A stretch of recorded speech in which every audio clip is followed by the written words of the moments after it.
Good morning दोस्तों, आपका स्वागत है आपके YouTube channel education hub Godda में। तो हमने इससे पहले दो क्लासिफिकेशन देख लिए थे, आर्टिफिशियल क्लासिफिकेशन और नेचुरल क्लासिफिकेशन। अब तीसरा आता है आपका फाइलोजेनेटिक क्लासिफिकेशन। हिंदी में भी वही होता है, फाइलोजेनेटिक वर्गीकरण। तो ये क्या होता है देखते हैं। पहला पॉइंट, यह विभिन्न जीवों के विकासीय संबंध पर आधारित है। मीन्स क्या है, यह जीवों के इवोल्यूशनरी रिलेशनशिप मतलब कैसे विकसित हुए उस संबंध पे ये बेस्ड है, यानी कि आधारित है। अर्थात ऐसा माना जाता है कि जो जीव समान समूह में रहते हैं वे समान पूर्वज के होते हैं। मीन्स क्या है, जो जीव एक स्पीसीज में आते हैं उनका पूर्वज कैसा है, समान है। क्लियर है। अब नेक्स्ट पॉइंट देखिए, यह डार्विन की पुस्तक on the origin of species by means of natural selection, Darwin ने किताब लिखा था, उसी का विकास सिद्धांत पर आधारित है। ठीक है, उसका किताब का नाम था on the origin of species by means of natural selection, the preservation of favoured races in the struggle for life. Clear है। ये सब तो इंपॉर्टेंट है नहीं, बस खाली आप ये समझ लीजिए कि फाइलोजेनेटिक का मतलब हो गया कि विकास संबंध पे बात करेगा, और जो फाइलोजेनेटिक में यही चीज बोला जाएगा कि जो जीव समान स्पीसीज में है उनका पूर्वज भी कैसा होगा, समान होगा। पॉइंट नंबर 3, फाइलोजेनेटिक सिस्टम सर्वप्रथम एंगलर और प्रांटल, एंगलर और प्रांटल। फाइलोजेनेटिक सिस्टम सर्वप्रथम एंगलर और प्रांटल द्वारा दिया गया। किसमें दिया गया, उसकी अपनी रचना डाय नेचुरलिचेन फ्लेंजेन फैमिलियन में दी गई। डाय नेचुरलिचेन फ्लेंजेन फैमिलियन में दी गई। उन्होंने फूलों के पौधों को उनकी पुष्प आकृति विज्ञान, मतलब जो पुष्पीय पौधे थे उसको मॉर्फोलॉजी, मतलब किसका मॉर्फोलॉजी, उसका फ्लावरल मॉर्फोलॉजी, पुष्पी पादपों के आकार की भी हम लोग पढ़ेंगे, पूरा डिटेल में पढ़ेंगे। तो आप लोग टेंशन मत लीजिए, बस अभी जो शब्द आ रहा है उसको एज इट इज याद करना कर लीजिए। लेकिन अब बस ये क्या है, राम कहानी चल रहा है। क्वेश्चन यहाँ से ऐसे राज हो सकता है, यह क्या बोल रहा है, उन्होंने फूलों के पौधों को उनकी पुष्प आकृति विज्ञान की बढ़ती जटिलता के अनुसार व्यवस्थित किया। मतलब उन्होंने अपनी पुस्तक में सबसे पहले दिया फाइलोजेनेटिक सिस्टम को, और कैसे उन्होंने अरेंजमेंट किया था, फूलों के पौधों को उनकी पुष्प आकृति विज्ञान की बढ़ती जटिलता के अनुसार व्यवस्थित किया था। मतलब पुष्प पौधे यानी कि फ्लावरल प्लांट्स। क्लियर है। कॉम्प्लेक्सिटी बढ़ेगी उसके अनुसार उन्होंने अरेंजमेंट किया था। क्लियर है।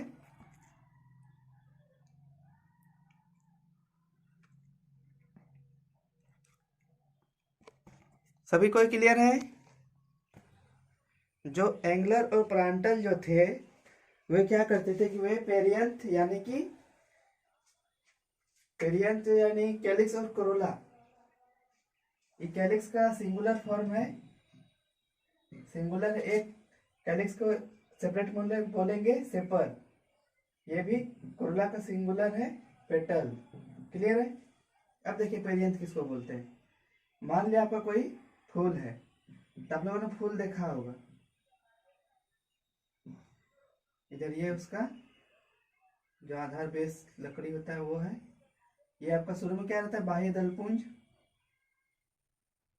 ऐसा ही रहता है कुछ। उसके बाद ड्राइंग थोड़ी खराब है तो थोड़ा मैनेज कर लीजिएगा।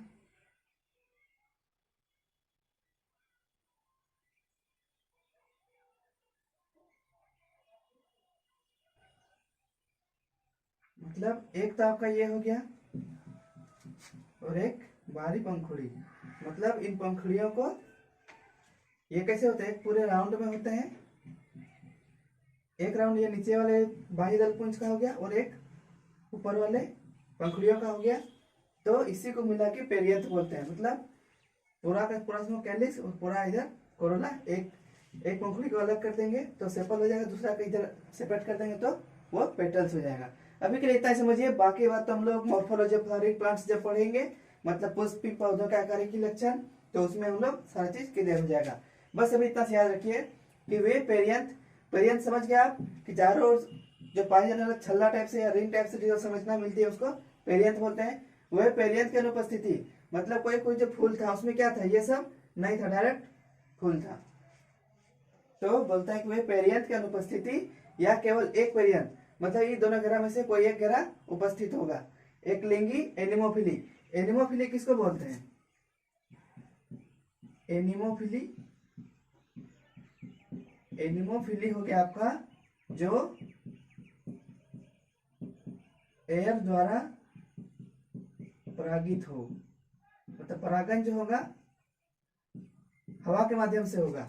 एनिमोफिली उस परागन को बोलेंगे जिसमें कि परागन होगा हवा के माध्यम से। क्लियर है? और दूसरा देखते हैं उभयलिंगी फूलों और एंटेमोफिली। अब देखिए आपका एनिमोफिली था हवा से परागन, उसी तरह एंटेमोफिली इसमें कीट द्वारा परागन होता है। ये ऑब्जेक्टिव मान सकता है, इंपॉर्टेंट पॉइंट है ये वाला, नीट में तो आया हुआ है एंटेमोफिली एक बार। तो देखिए पूरा अगर पढ़ते हैं क्या लिखा है, वे पेरियंथ की अनुपस्थिति या केवल एक पेरियंथ की उपस्थिति एक लिंगी एनिमोफिली उभयलिंगी फूलों और एंटोमॉर्फिली के साथ दो वृत्ताकार पेरियंथ वाले फूलों की अपेक्षा आदिम माना जाता था। मतलब क्या था कि जो क्या थे जी वैसे पुष्पी पादप जिसमें पेरियंथ या तो अब्सेंट था या केवल एक था, कैसे है वो एक लिंगी और एनिमोफिली थे, उनको उभयलिंगी फूलों एंटेमोमॉर्फोफिली और दो वृत्ताकार पेरियंथ वाले फूलों की अपेक्षा हम क्या आदिम मतलब पुराना माना जाता था। मान लिया अभी आपके पास है गाड़ी में, मान लिया हम मान के चलते हैं, मान लिया आपके पास यामाहा का R15 है, ठीक है, और गांव में एक राजदूत है।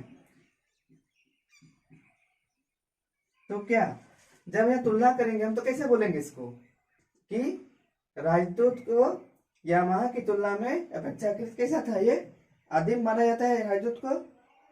तो वही चीज तो यहाँ बोल रहा है कि जो पेरियंथ की अनुपस्थिति हो या केवल एक पेरियंथ उपस्थित हो, वैसे एक लिंगी एनिमोफिली उभयलिंगी फूलों और एंटोमॉर्फिली के साथ दो वृत्ताकार पेरियंथ वाले फूलों की अपेक्षा में क्या आदिम माना जाता था। मतलब ये वाला चीज एडवांस था और ये वाला पुराना था।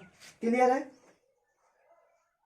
अब पॉइंट 2 देखते हैं, मोनोकोट्स यानी कि एक बीजपत्री को डायकोट्स द्विबीजपत्री।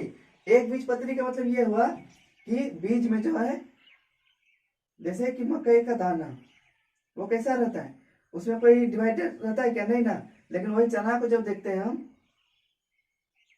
जब चना को देखते हैं तो उसमें से क्या रहता है, एक सेपरेशन रहता है।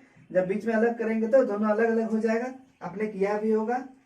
तो उसको डाइकोट्स बोलते हैं द्विबीजपत्री, और मोनोकोट्स जिसमें एक ही बीजपत्री रहता है, बीजपत्री की संख्या एक हो वो मोनोकोट्स, जिसमें दो हो उसमें डाइकोट्स। क्लियर है? Point number 2। अब देखिए तीसरा क्या बोल रहा है, बोल रहा है कि हालांकि हालांकि एकलेमाइडियस और मोनोक्लेमाइडियस स्थितियां डाइक्लेमाइडियस स्थिति से प्रतिगामी विकास के माध्यम से विकसित हो सकती है। मीन्स क्या बोलता है कि हमारा जो एकलेमाइडियस का स्थिति है इसमें क्या होगा कि कैलिक्स एंड कोरोला, मतलब बाह्य दलपुंज सब, जो ये बाह्य दलपुंज थे इसमें क्या होगा, दोनों के दोनों अब्सेंट होंगे, मतलब दोनों नहीं होगा। मोनोक्लेमाइडियस जिसमें या तो कैलिक्स होगा या कोरोला होगा। बोलता है कि हालांकि एकलेमाइडियस, अब समझ में गए, समझ आ गया होगा आपको कि जिसमें कि बाह्य दलपुंज दोनों अब्सेंट हो और मोनोक्लेमाइडियस में कोई एक बाह्य दलपुंज उपस्थित हो, वैसी स्थितियां डाइक्लेमाइडियस स्थिति से प्रतिगामी विकास के माध्यम से हो सकती है। क्या बोलता है, कभी मान लिया इसमें कुछ इवोल्यूशन हुआ या फिर कुछ परिवर्तन हुआ तो इससे वैसा बन सकता है। क्लियर है? उत्पन्न हो सकता है, विकसित हो सकता है। मतलब किसी में यही चीज यही कहना चाह रहा है कि कोई यदि जिसके पास दोनों बाह्य दलपुंज थे, मतलब वो कैसा था, डाइक्लेमाइडियस था, हो सकता है कि इसमें फ्यूचर में, जैसे कि आपने जापान का नाम सुना होगा जहाँ के एटम बम गिरा था हिरोशिमा में, तो वहां पे क्या हो गया इफेक्ट के कारण आज भी वहां पे विकलांग पैदा होते हैं। तो बोलता है कि ऐसा स्थिति यहाँ पे हो सकता है डायक्लेमाइडियस में कि या तो यहाँ से दोनों गायब हो जाएगा और या नहीं तो कोई एक रहेगा। इसके प्रतिगामी विकास से यह संभव हो सकता है। क्लियर है?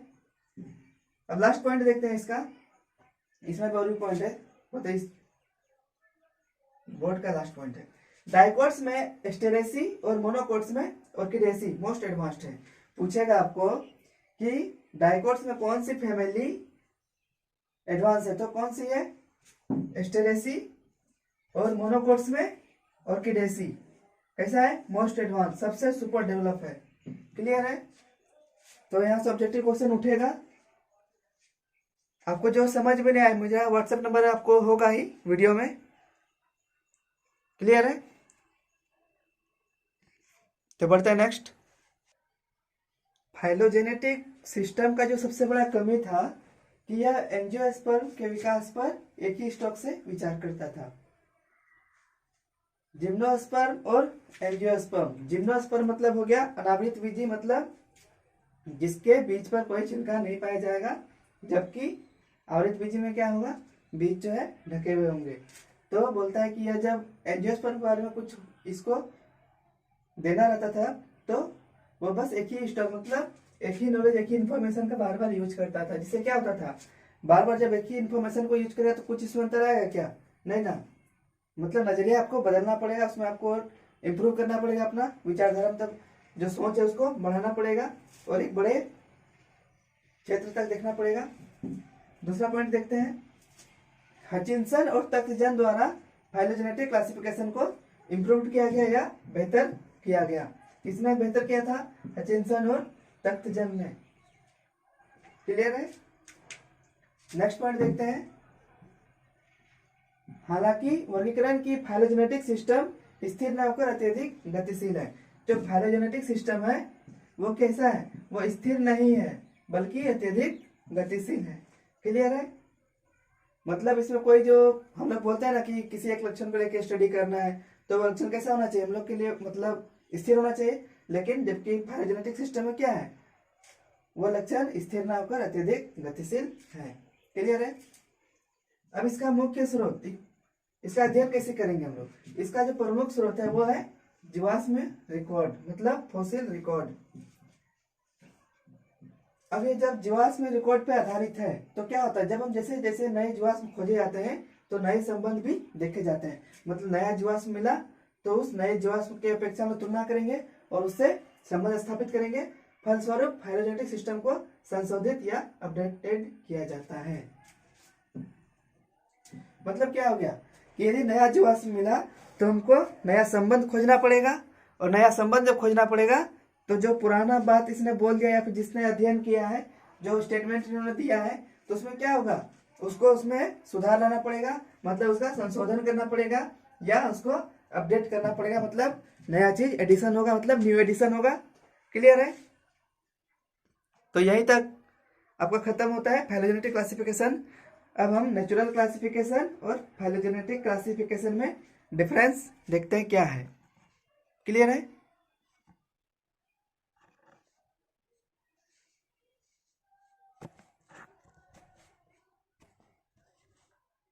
तो हमने अब तक देख लिया है फाइलोजेनेटिक क्लासिफिकेशन का कंप्लीट डिटेल्स देख लिया हमने। अब हम लोग देखने जा रहे हैं difference between natural system and phylogenetic system. Means आधुनिक वर्गीकरण और फाइलोजेनेटिक सिस्टम्स जो है वर्गीकरण का, उसमें अंतर क्या है। इतना सबको समझ में आता है कि डिफरेंस मीन्स क्या होता है, बिटवीन मीन्स क्या होता है। क्लियर है? पहला है नेचुरल सिस्टम, दूसरा साइड है फाइलोजेनेटिक सिस्टम। तो नेचुरल सिस्टम में जो पहला पॉइंट है वो हम लोग देखते हैं शुरू में। यह जीवों के लक्षणों में समानताओं और विषमताओं के अंतर पर आधारित होता है। मीन्स क्या होता है, लक्षणों में कैसी दिखाई जाती है, समानता भी दिखी जाती है और विषमता भी दिखी जाती है। किसमें? नेचुरल सिस्टम ऑफ क्लासिफिकेशन में। क्लियर है? जबकि फाइलोजेनेटिक में क्या होता है देखते हैं, यह विभिन्न लक्षणों के संभावित विकास पर आधारित है। मीन्स यह कैसा संबंध लेता है, फाइलोजेनेटिक मतलब विकासी संबंध, evolutionary trends, evolutionary trends. Clear है? यह विभिन्न लक्षणों के संभावित विकास पर आधारित है। यह विकास पर संबंधित है। अब नेक्स्ट पॉइंट देखते हैं। इस प्रणाली में जीवाश्म की भूमिका कम होती है। नेचुरल सिस्टम में जो है जीवाश्म यानी फॉसिल्स या जीवाश्म किसको बोलेंगे? करोड़ों वर्ष पुराने जो जीव दबे हुए हैं जमीन के अंदर, उनका जो अवशेष है उनको जीवाश्म बोलेंगे। जैसे कि डायनासोर का राजमहल में मिला था। क्लियर है? बताइए, इस प्रणाली में जीवाश्म की भूमिका कम होती है। जीवाश्म विकासवादी संबंधों को स्थापित करने में महत्वपूर्ण भूमिका निभाते हैं। अब देखो, यहाँ बोलता है कि जीवाश्म जो है विकासवादी संबंध को स्थापित करने में इंपॉर्टेंट रोल निभाता है। कैसे देखते हैं? मान लीजिए सपोज दैट हम लोग के पास पास्ट का जीवाश्म क्या है, वो तो पास्ट का ही जीव है ना। जब वो पास्ट का जीव है, यदि हमको उसका डिटेलिंग पता रहेगा और अभी का जो डिटेलिंग पता रहेगा तो उससे क्या होगा, हम उसको तुलना करके आपस में संबंध स्थापित कर सकते हैं। अर्थात क्या हो गया कि हमारा जो जीवाश्म है वो संबंध स्थापित करने में महत्वपूर्ण भूमिका निभाता है। समझ में आया?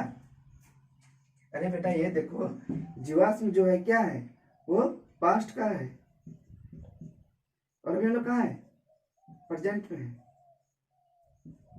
तो तभी के जीव से अभी के जीव तक में क्या क्या इवोल्यूशन हुआ, मीन्स क्या क्या चेंजिंग आया उसमें, चाहे वो शारीरिक हो, चाहे व्यवहारिक हो, चाहे उसका आवासीय हो, चाहे उसका खान पान प्रजनन कुछ भी हो, तो वो कौन बताएगा? जीवाश्म में तो सबूत है उसका पास्ट का, है कि नहीं? मान लेते जीवाश्म नहीं मिलेगा हम लोग को, तो क्या पता चल पाएगा कि कोई जीव पहले कैसे था? जब हम लोग जीवाश्म मिला तभी तो हम तुलना कर पाए आज के और उस समय के जीवों से। तो इसका मतलब क्या हो गया कि फाइलोजेनेटिक सिस्टम में जीवाश्म विकासवादी संबंधों को स्थापित करने में महत्वपूर्ण भूमिका निभाते हैं। क्लियर है? नेक्स्ट पॉइंट देखते हैं। यह अधिक व्यवहारिक है। मीन्स इसको अधिक व्यवहारिक मतलब क्या, जो नॉर्मली आप यूज कर सकते हैं। कैसे? नेचुरल सिस्टम में जो है हम लोग क्या करते हैं, सारा उसका समानता विषमता सब देखते हैं, साइटोलॉजिकल मॉर्फोलॉजिकल सब देखते हैं। तो क्या होता है, ये सारा जब विशेषताओं का अध्ययन करता है तो क्या मतलब ये क्या हो, ज्यादा सटीक होगा इसका मतलब। तो इसको हम क्या कर सकते हैं, इसको हम उपयोग कर सकते हैं, यूज में ला सकते हैं। तो क्या हो गया कि यह अधिक व्यवहारिक है। जब हम लोग बोटेनिकल गार्डन्स में है, बोटेनिकल गार्डन्स,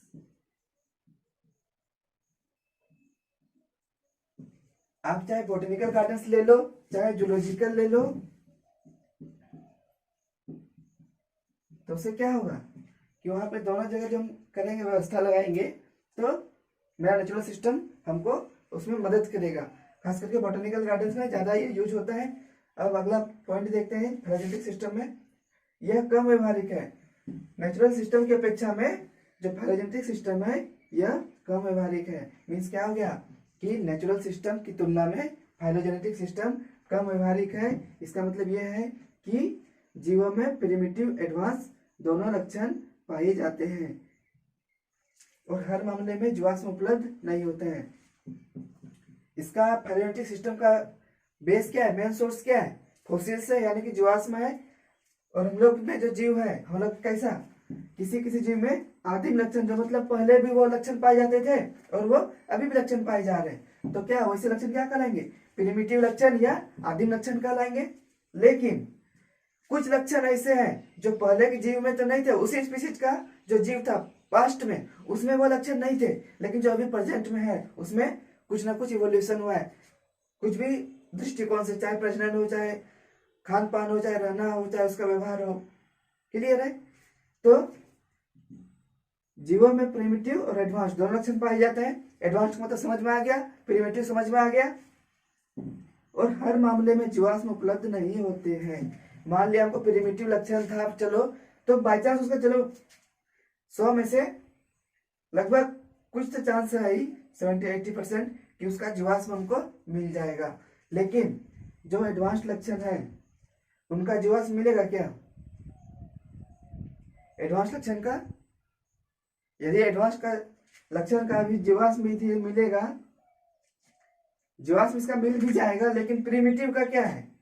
मान लिया प्रिमिटिव लक्षण जो है उसका किसी का हम सपोज दैट किसी जीव का हम माने कि इसका ये लक्षण कैसा है, प्रिमिटिव है, तो प्रिमिटिव के लिए तो अब बोल देगा भाई तुम इसको सबूत के तौर पे कुछ लेके आओ, हमको कुछ दिखाओ, हमको सबूत करो, मतलब दिखाओ हमको, प्रूफ करो इस चीज को कि यह लक्षण प्रिमिटिव है। अब आप जाएंगे जीवाश्म खोजने, प्रिमिटिव जीवाश्म, आपको एडवांस जीवाश्म क्या है आसानी से मिल सकता है।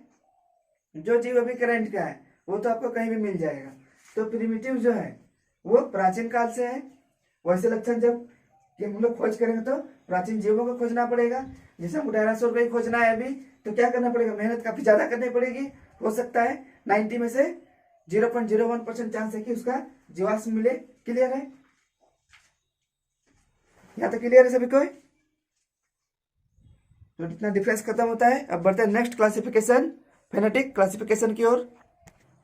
अब देखते हैं हम लोग फेनेटिक क्लासिफिकेशन। अब उतने सारे वो सिस्टम्स पढ़े, उतने मानदंड, उतने सारे पद्धतियां यानी कि सिस्टम्स पढ़े हमने, तो कुछ ऐसे भी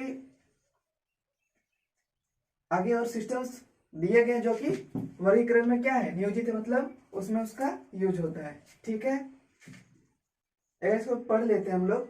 आजकल कुछ अतिरिक्त मानदंड और पद्धतियां हैं जो जीवों को वर्गीकृत करने में नियोजित है अथवा संलग्न है, ताकि विकासवादी संबंध स्थापित करने की समस्याओं से बचा जा सके, जो कठिन और विवादास्पद है, खासकर तब जब कोई जीवात्मीय सबूत नहीं है। इसका क्या मतलब हो गया कि हम लोग पास अभी क्या है, कुछ एक्स्ट्रा क्राइटेरिया एंड सिस्टम्स है जो कि जीवों को क्या वर्गीकृत मतलब उसको बांटने में काम आता है, ताकि उसके बीच विकासवादी संबंधों को जो समस्या आती है हम लोगों को, किसी को विकासवादी संबंध मतलब दो जीवों के बीच उसका विकास संबंध क्या उसको स्थापित करने में समस्या आती है। कब? जब हमारे पास क्या है, कोई जीवाश्मी सबूत नहीं है। हम अभी आपको बताया मैंने कि जीवाश्मी संबंध जब हम या क्या बोले विकास संबंध जब हम मिलाएंगे तो क्या करें, हमको एक जरूरत होगा जीवाश्म का। यदि जीवाश्म मेरे पास उपलब्ध होगा तभी तो हम स्टडी कर पाएंगे कि पास्ट में वो जीव कैसा था, उसमें कौन कौन सा लक्षण उसमें था, और अभी तभी के जीव के और अभी के जीव की तुलना में क्या क्या परिवर्तन देखने को मिले हैं और क्या क्या उसमें इवोल्यूशन हुए हैं। क्लियर है? अब दूसरा पॉइंट देखते हैं, जूलियन हक्सले। जूलियन हक्सले एक वैज्ञानिक था जो 1940 में न्यू सिस्टेमेटिक्स, इंपॉर्टेंट है, न्यू सिस्टेमेटिक्स शब्द दिया। किसने दिया? जूलियन हक्सले ने न्यू सिस्टेमेटिक्स शब्द दिया। आपका एग्जाम में आएगा कि न्यू सिस्टेमेटिक्स शब्द किसने दिया। 4 ऑप्शन होंगे, वहां पे 3 नाम तो कुछ और होगा लेकिन एक नाम इसका जरूर होगा। तो आप वहां पे जूलियन हक्सले को सिलेक्ट कीजिएगा तो आपको सही नंबर मिलेंगे। इसलिए मैं कहता हूँ आपको कि यदि आपको लाइफ पे कुछ करना है, आपने यदि कुछ सोचा है कि मुझे आगे कुछ करना है, तो आप अच्छे से पढ़ाई कीजिए। आप जहां भी पढ़िए, मैं ये नहीं बोल रहा हूँ कि आप मेरी वीडियो से पढ़िए, आप जहां भी पढ़ रहे हैं, जैसे भी पढ़ रहे हैं, आप अच्छे से पढ़िए, अपना 100% दीजिए। अब देखते हैं नेक्स्ट।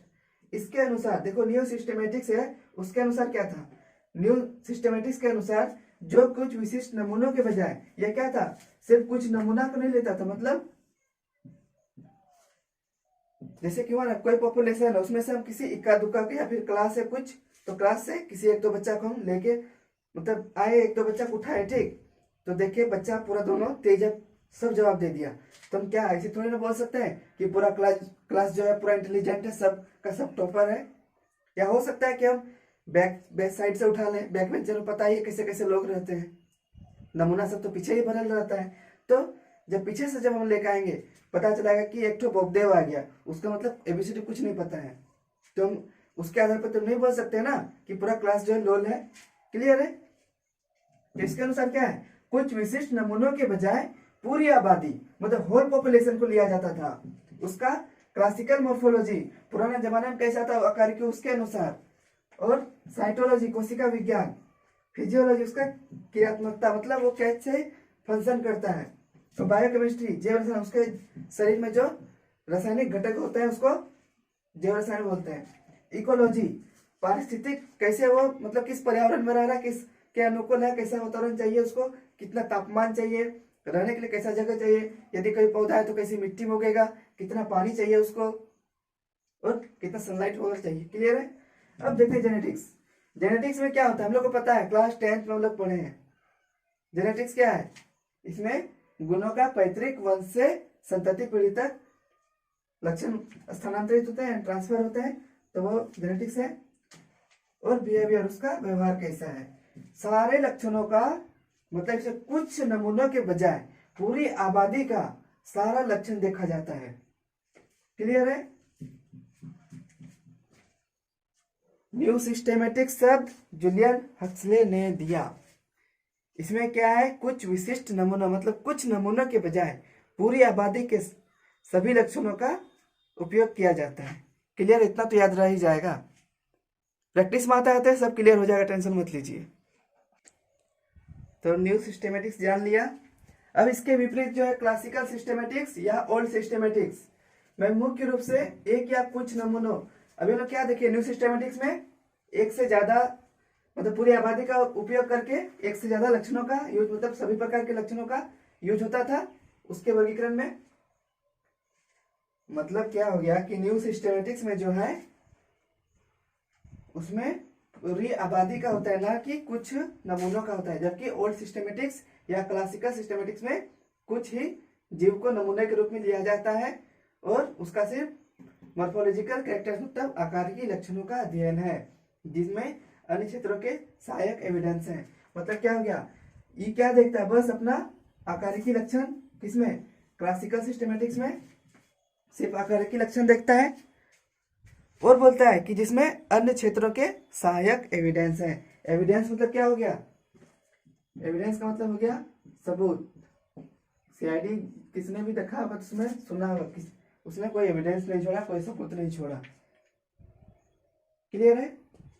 मतलब जो ओल्ड सिस्टेमेटिक्स में है वो बस और बस कुछ नमूनों पर और सिर्फ आकारिकी लक्षणों को लिया जाता था, और यदि कोई इंफॉर्मेशन लेना भी है तो खुद मेहनत नहीं करके कोई और फील्ड का जहाँ पे पहले से अध्ययन किया हुआ है, उसका रिपोर्ट दिया हुआ है, तो वहां से पॉइंट उठा के अपने में ले लेता था। क्लियर है। नेक्स्ट पॉइंट देखते हैं, न्यू सिस्टेमेटिक्स। ये डिफरेंस है दोनों में, ओल्ड और न्यू में। न्यू सिस्टेमेटिक्स या मॉडर्न सिस्टेमेटिक्स को पॉपुलेशन सिस्टेमेटिक्स या बायो सिस्टेमेटिक्स भी कहा जाता है। नाम याद रखिएगा, न्यू सिस्टेमेटिक्स बोल लो, चाहे मॉडर्न सिस्टेमेटिक्स बोल लो, चाहे पॉपुलेशन सिस्टेमेटिक्स बोल लो, चाहे बायो सिस्टेमेटिक्स बोल दो, सारा का सारा का मीनिंग एक ही है कि मतलब पूरी आबादी का अध्ययन होगा वहां पे और उनके सभी लक्षणों को उसमें इंक्लूड किया जाएगा उसके वर्गीकरण में। क्लियर है। और नेक्स्ट टाइम देख रहे हैं, यह वास्तव में किसका बात हो रहा है यहाँ पे, न्यू सिस्टेमेटिक्स का। ओल्ड सिस्टेमेटिक्स का बस एक ही पॉइंट है, बाकी बात सब न्यू सिस्टेमेटिक्स है इधर। तो यह वास्तव में कई शाखाओं जैसे न्यूमेरिकल टैक्सोनॉमी, याद रखिएगा इस पॉइंट याद है कि बोला जाए यदि मेरा जो है ये टॉपिक है जिसका सब टॉपिक है ये सब numerical taxonomy, cyto taxonomy, chemo taxonomy और क्लेडिस्टिक टैक्सोनॉमी पर आधारित होता है।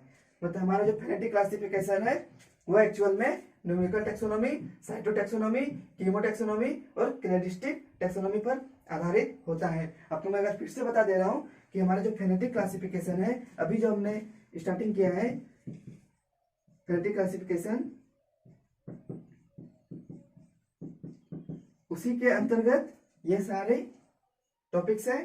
क्लियर है। मतलब इनका योगदान फेनेटिक क्लासिफिकेशन में होता है, इसलिए इनको पढ़ना जरूरी है। तो हम लोग बढ़ते हैं पहला टॉपिक न्यूमेरिकल टैक्सोनॉमी की ओर। आप मेरे साथ बने रहिए, चैनल को सब्सक्राइब और शेयर कीजिए जितना कर सकते हैं और लाइक कीजिए। तो हम पहला देखने जा रहे हैं न्यूमेरिकल टैक्सोनॉमी या सांख्यिकी वर्गीकरण। इसको एडेंसोनियन टैक्सोनॉमी भी बोलते हैं। न्यूमेरिकल टैक्सोनॉमी को एडेंसोनियन टैक्सोनॉमी भी कहा जाता है। ADANSONIAN, एडेंसोनियन। याद रखिए इस बात को, न्यूमेरिकल टैक्सोनॉमी को एडेंसोनियन टैक्सोनॉमी भी कहा जाता है। जिस तरह न्यू सिस्टेमेटिक्स को मॉडर्न सिस्टेमेटिक्स, पॉपुलेशन सिस्टेमेटिक्स या बायो सिस्टेमेटिक्स भी कहा जाता था। तो ऑब्जेक्टिव ये सब इंपॉर्टेंट है ऑब्जेक्टिव के लिए कि न्यूमेरिकल टैक्सोनॉमी का पर्यायवाची है, वो ऑप्शन देगा 4 ठो, उसमें से एक रहेगा एडेंसोनियन टैक्सोनॉमी। आप तैयार रहिए, रेडी रहिए। आप देखिए नॉलेज प्रॉपर रखिएगा तो आपको एग्जाम में कोई डर नहीं रहेगा, आपको बस कॉन्फिडेंस रहेगा, पूछ लो जहां से पूछना है। हम कुछ ना कुछ तो बता ही देंगे। और खास करके ऑब्जेक्टिव में जब तक आपको याद नहीं होगा आपका ऑब्जेक्टिव कभी सही नहीं होगा। और तुक्का तो भगवान भरोसे रहता है, वो 100 में से 99% गलत ही आता है। पहला पॉइंट देखते हैं इसका, यह सभी अवलोकन योग्य विशेषताओं पर आधारित है और कंप्यूटर विश्लेषण के लिए उन्हें प्लस माइनस या जीरो के रूप में संख्या और कोड प्रदान करता है। क्या बोलता है कि न्यूमेरिकल टैक्सोनॉमी जो है अवलोकन योग्य विशेषताओं पर आधारित होता है। मीन्स क्या हो गया कि जो हम लोग देखा जाने वाला गुण है वो बस उसी विशेषता पर आधारित है। और कंप्यूटर इसका गणना कहाँ पे होता है, कैलकुलेशन कहाँ पर है इसका, कंप्यूटर पे होता है। कंप्यूटर जब एनालिसिस करेगा उसका, एनालाइज करेगा कंप्यूटर उसको, तो उसमें क्या करेगा, उसका विशेषता के आधार पर उसको प्लस माइनस या जीरो, जीरो कब दिया जाएगा, जब उसका डाटा अनअवेलेबल होगा, मतलब डाटा उपलब्ध नहीं होगा। तो जब हम लोग कंप्यूटर उसका फिट करेंगे, उसका लक्षण सब देंगे उसको, तो कंप्यूटर क्या करेगा, उसको एनालाइज करके प्लस माइनस या जीरो के रूप में संख्या और कोड प्रदान करेगा। क्लियर है, पहला पॉइंट क्लियर है। यहाँ पे न्यूमेरिकल टैक्सोनॉमी कहाँ पे हम लोग कैलकुलेशन करेंगे, कंप्यूटर पे करेंगे। कंप्यूटर क्या करेगा, उनको लक्षणों के आधार पर प्लस माइनस या जीरो के रूप में संख्या और कोड प्रदान करेगा। जीरो कब लगेगा, जब डाटा अनअवेलेबल होगा। क्लियर है, बढ़ते हैं नेक्स्ट पॉइंट की ओर। डाटा को जब कंप्यूटर द्वारा प्रोसेस का हिंदी होता है संसाधित, मतलब बढ़ाया जाना। डाटा को जब कंप्यूटर द्वारा प्रोसेस किया जाता है तो उनके पास मौजूद इकाई लक्षणों की संख्या अनुसार टेक्सा को स्कोर करता है। इसका क्या मतलब हो गया कि कंप्यूटर जब हम लोग के द्वारा दिए गए लक्षणों को जब हिसाब किताब लगा लेता है, उसके बाद क्या करता है, टेक्सा मतलब क्या हो गया, कैटेगरीज हो गया। स्कोर मतलब किसी चीज को प्राप्त करना, मतलब टेक्सा को प्राप्त करता है। ठीक है, मान लो मानते हैं चलो कि स्पीसीज है, ठीक है, स्पीसीज से नीचे सब स्पीसीज है, जीनस, फैमिली, ऑर्डर, ऐसे करते करते और है। ठीक है, तो मान लिया सब स्पीसीज का पॉइंट है 1, इसका है 2, इसका है 3, इसका है 4।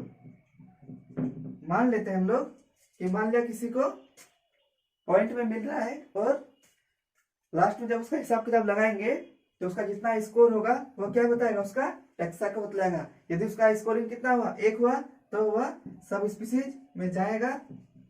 और यदि उसका 2 हुआ तो स्पीसीज में जाएगा, 3 हुआ तो जीनस में जाएगा, 4 हुआ तो फैमिली में जाएगा। क्लियर है। इसी तरह सभी जीनस का, ये मैं बस आपको कैटेगरी के हिसाब से बता दे रहा हूँ। अब इसी में क्या होता कि यहाँ पे स्पीसीज मेरा ट्यूबरोसम होता, जीनस सोलेनम होता, तो सोलेनम के लिए कितना पॉइंट चाहिए, मान लिया मेरा, चलो आदमी का ले लेते हैं, होमोसेपियंस। होमोसेपियंस याद है ना, कितना भी नहीं याद है। मान लिया होमो क्या है मेरा, जीनस है, सेपियंस स्पीसीज है। होमो के लिए मान लिया मेरा पॉइंट है, मान लिया आदमी का जो लक्षण है ना उसका जब कैलकुलेशन करके स्कोरिंग करेंगे, मान लिया उसका स्कोर है 22 और सेपियंस का है 13। क्लियर है। तो वैसे जीव जब कंप्यूटर को एनालिसिस करके 22 स्कोर देगा तो मतलब हम समझ जाएंगे कि जरूर होमो जीनस का है। अब कौन से स्पीसीज में जाएगा तो उसका भी हम स्कोरिंग करेंगे तो देखेंगे तो 39 मतलब होमोसेपियस यानी कि वो इंसान है। मतलब वो क्या बताएगा, वो स्कोरिंग उसको उसका टेक्सा बदलाएगा। कैसे, उसके इकाई लक्षणों की संख्या के अनुसार। क्लियर है। नेक्स्ट पॉइंट देखते हैं। इस प्रकार प्रत्येक लक्षण को समान महत्व दिया जाता है। न्यूमेरिकल टैक्सोनॉमी में क्या होता है कि सभी लक्षणों को समान वैल्यू दिया जाता है, ये नहीं कि इसको इग्नोर मार दो। और साथ ही कई लक्षणों को समान समय में ध्यान रखा जाता है।